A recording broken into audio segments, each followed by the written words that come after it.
So we talked about his status in Chinese poetic tradition, but like I said, he's the flower that attract attention outside of the Chinese wall. So he seems very important in the Japanese poetic tradition and also in the Japanese Buddhist tradition. Yes. So what is Han Shan's status in both literature in Japanese and also the Buddhist sort of, traditions? What is his status there? So Hakuin is a 17th century Zen priest, and he was renowned for reviving the Rinzai school of Zen, which had fallen into a little bit of disrepair. Yeah. And he famously wrote this really extensive commentary on the Han Shan poems from a Japanese Zen perspective. So this would have a great influence on how the Han Shan poems were viewed. Viewed through this Japanese Zen perspective. And Paul Rauser, who's an American scholar, in his appraisal of Han Shan from a Buddhist perspective. So in Japan, Han Shan is I think in Korea as well. He has a following. Korea, yes. As you said before, the flower's fragrance is always smelled from the outside of the courtyard. Yes. I just want to tell this story. It was really funny. Because Shu Shi was practicing Buddhist meditation, and he thinks that he already got the insides of it, and he could control his emotions. And he said, I'm so good that even the the wind from the 8 directions will not move me.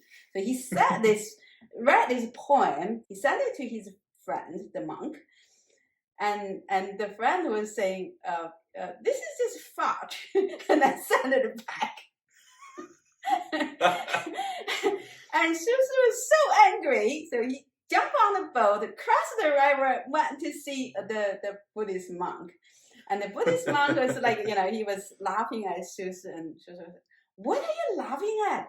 He said, "You said you won't be moved by the wind from all 8 directions. One fart, you're here."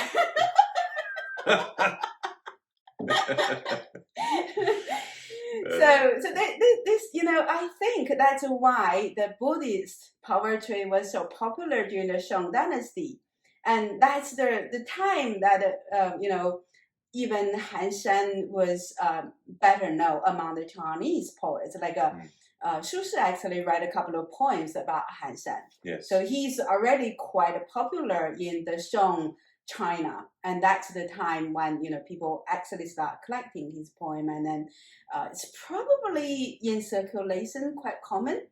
That's how maybe the Japanese monk get a hold of the poem. The most interesting is this Zhongding. Yes. It's yes, and each translator has approached it differently. Red Pine, who translated a lot later, was another person very interested in in Zen Buddhism, as Snyder was, and he also, I think, was a real admirer of Snyder's style. Yes. Of translation, because his own follows very closely Snyder's translation. Towering cliffs were the home I chose, bird trails beyond human tracks. What does my yard contain? White clouds clinging to dark rocks. Every year I've lived here, I've seen the seasons change. All you owners of tripods and bells, what good are empty names? At least here he has tried to capture a little the meaning of Zhongding, but yes, once again, you can't really capture the meaning without an extensive footnote, which he has provided in his defense. Yes. So if you would like to encourage someone who might be interested in, studying Chinese literature, what would be the 3 words you can tell them? I think read, listen, and immerse. Immerse yourself. It's the best way to do it. That's wonderful. Thank you so much. Thank you. And I'll certainly tell you what is the feedback from my audience. Oh, that sounds great. Thank you.